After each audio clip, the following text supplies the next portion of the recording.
Hey, it's Adam. Welcome to my second training vlog.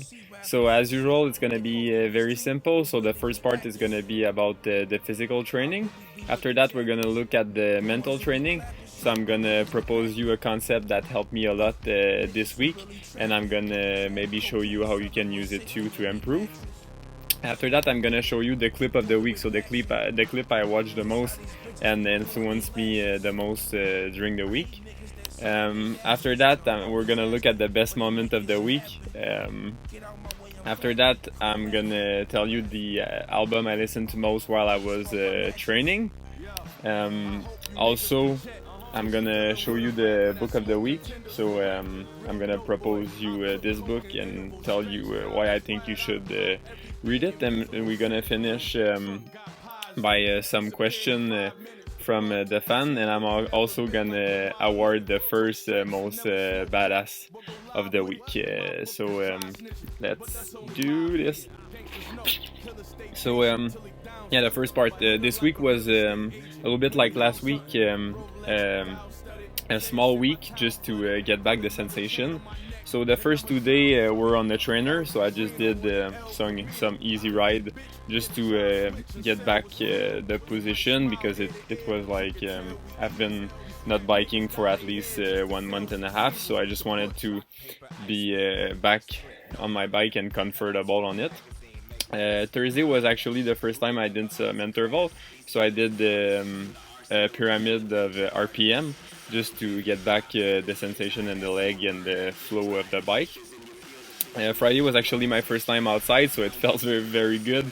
I was able to ride the bike for outside for the first time in almost 2 months now. So yeah, I was just feeling awesome. Saturday, I did myself a gift, so I went running for a little bit more than 2 hours 30. It was an awesome run in more nights. I did like 30k. When I run, it's not about the speed, it's really just to build the base training. So I go easy on the part where it's super technical, because I just don't want to hurt myself. There's no point in it. It's not my first sport. So yeah, I just walk when it's very technical. So it's like a mix of trail running and hiking. So yeah, it was a magnificent loop. I just love it down there. After that, the day after, I did some cycling in the morning, and in the afternoon I went on a hike with my girlfriend.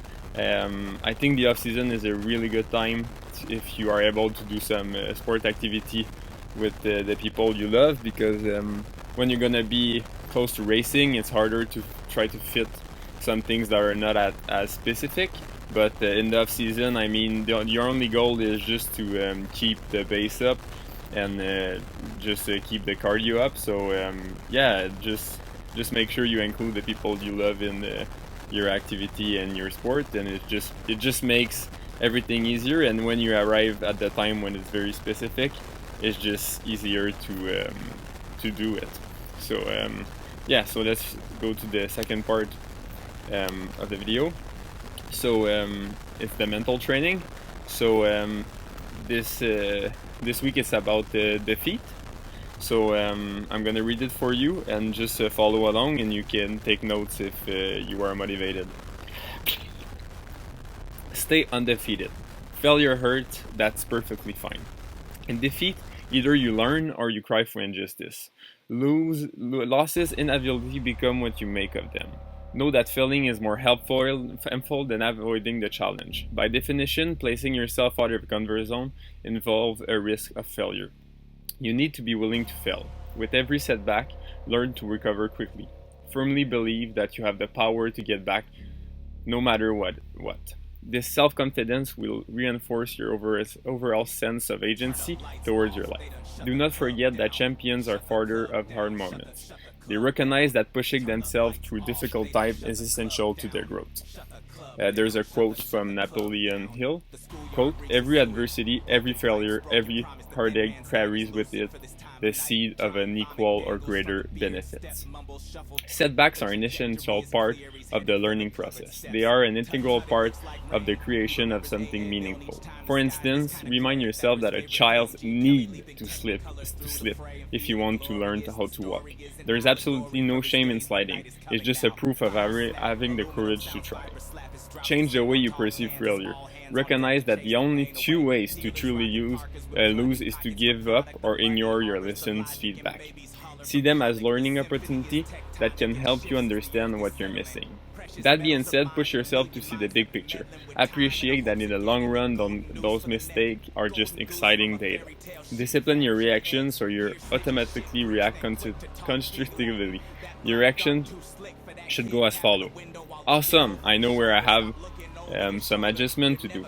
Now let's find a solution that addresses the preparation to change the performance. A quote from John Wooden, quote, "Failure isn't fatal, but failure to change might be." Overcoming failure needs to be your greatest strength. How quick you can get back after being knocked down is the most crucial attribute of the optimal performer. So there's four steps after a failure. First step is accept, after learn, adjust, and grow. It is absolutely not necessary to relive the past or recall your error. Know what you did wrong so you can discern and focus on the possible solution that will allow you to react correctly in the future. Capitalize on your mistake and use them as an integral part of your learning. Identify what you must improve and avoid, without at the same time rehearsing the wrongs. Stay undefeated. Keep moving. Another quote from Alex Lickerman, "As long as you refuse to give in to the despair and resolve to continue taking concrete action, some kind of victory is always possible." Remember, one of the most wonderful sensations in life arises when we get back up after a hard crash. So a little PS, life is not fair, we gotta accept it. So yeah, that's the concept of the week. Now let's switch to the video I watched the most this week. It's a little bit linked to what I just read about failure. So Robert Whittaker was facing Israel Adesanya at the UFC 243 and he lost his title, and that's his speech after the fight. Any thoughts on what just transpired? Yeah, no, hats off to Adesanya, a great striker. I thought I was doing pretty well until you get caught. But hell, you know, I'm only 28. I'll see him in a fight or two, yeah? Thanks for everybody that came out today. Thanks to my family, thanks to my coaches. Everybody did great getting me here. Honestly, this is the best I've ever felt. Didn't get the W today, but I'm not going anywhere. All class, we appreciate you, sir. There he is, folks. Robert Whittaker. So there's personally three main lessons for me in this video. First of all, he makes sure to congratulate his opponent and thanks all the people that help him. After that, he said no excuses. So he said it was the best he ever felt. So there's absolutely no excuses.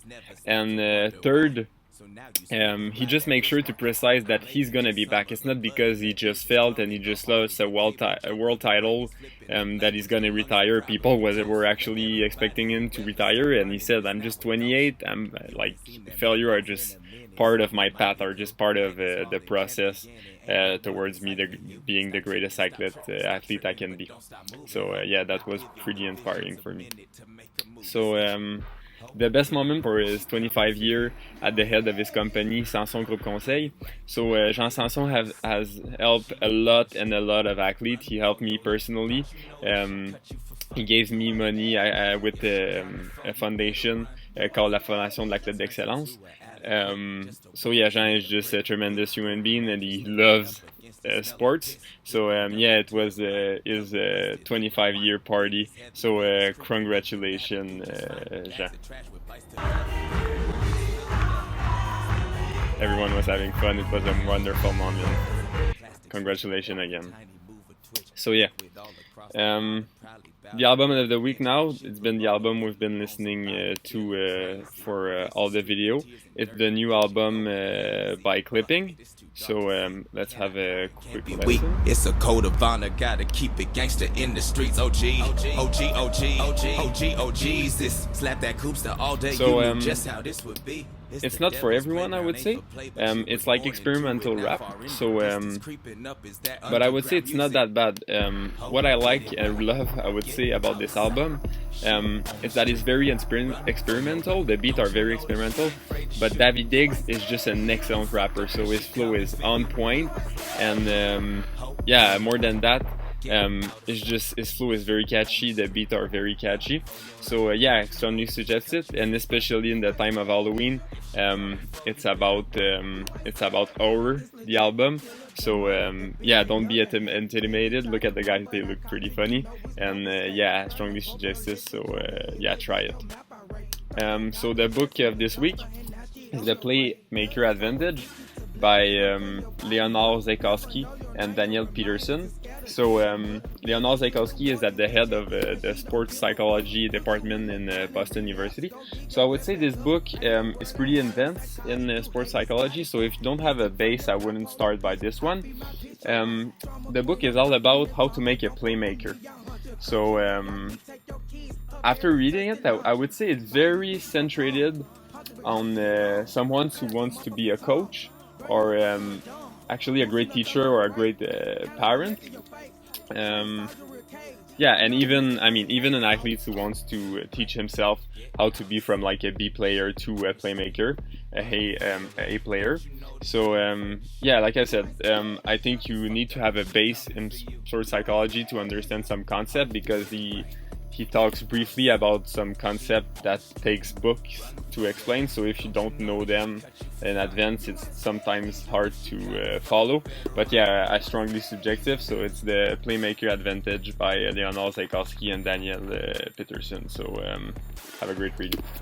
So finally, we're gonna go to the question of the week. So you can send me your question for the next blog on Instagram, and I'm gonna answer them. I'm gonna answer the best in this video. So sorry in advance if I don't answer yours. So yeah, let's start. So the first question is, for cycling in general, auto more specific time trial, does breathing matter? I would say in time trial you go so fast that I would privilege aerodynamic before breathing, and for sure you need to train yourself in that position so you're able to breathe properly in and out. But yeah, I wouldn't say it's a big factor. I never heard somebody saying like I need to change my position because I felt like I didn't breathe properly. So Pierre Pouliot asks us, as winter comes, what is a good home training routine? I would say just mix it up. Don't get bored with the training. Try like me in the winter. I do a lot of things. So I do fat bike, I do cross country skiing, I do running, and I do my key training on the trainer just to make sure I get some quality. So yeah, mix it up. Next question is about nutrition.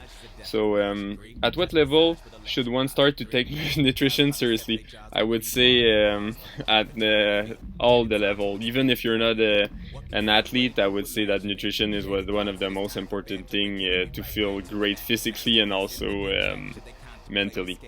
As a cyclist, what are the food to avoid? I would say you eat a lot of refined sugar on the bike, so try to stay away from those refined sugar when you're not on the bike. Another question, cutting weight. Okay, so my advice for cutting weight, I would say be in advance. Don't try to do it 2 weeks before the race when you're motivated. It's gonna be more hurtful to your performance than benefitful. Try to very eat things that are high in nutrient, so low in calorie and high in nutrients. So salad, all the things that are high in fibers, or a lot of vegetable and a lot of protein. So yeah, and also the thing you got to accept, and that's very important for me, is that when you cut weight, your training are gonna be, the performance you do on the training are gonna be a little bit lower, and you need to accept it. It's like a trade-off you do when you try to lose weight before a race. On recovery now, is recovery actually important to get better, or should you ride every single day? I would say personally I like to ride every single day, but it's still a recovery day, so I would just do a coffee ride, a 1 hour or 2 hour ride. So yeah, if you feel like it or you don't feel like it, I would say that at least one day a week, having a day that you can do whatever you want, is a great thing. And finally, on the mental training side of it, so my son is a runner, and here lately his mental game is off. What advice? There's a lot of things I can advise him. I mean, he should see someone that is good in mental performance. So yeah, or listen to this blog and read it. I think it would help him. How do you deal with nerve leading up to races? I would actually do a thing on stress in the next vlog, so stay tuned. What can you say to a cyclist that goes faster than you on an electric bike? Just be thankful that you're not on an electric bike, and when you pass him, just say hello and sending as much love as you can. So yeah, so the most costaud of the week, he's 67 years old, sorry, and he just got a pacemaker, and he just finished a ride at 35k an hour average. How incredible is that? So that's about it for the vlog this week. So send me your question, and also tell me if you think you're the most badass of the week, and I will make sure to include you in my either video if I think what you did is very badass. So if you like it, make sure to subscribe, make sure to comment, to like, and even to share. And I'll see you next week. So have a great day.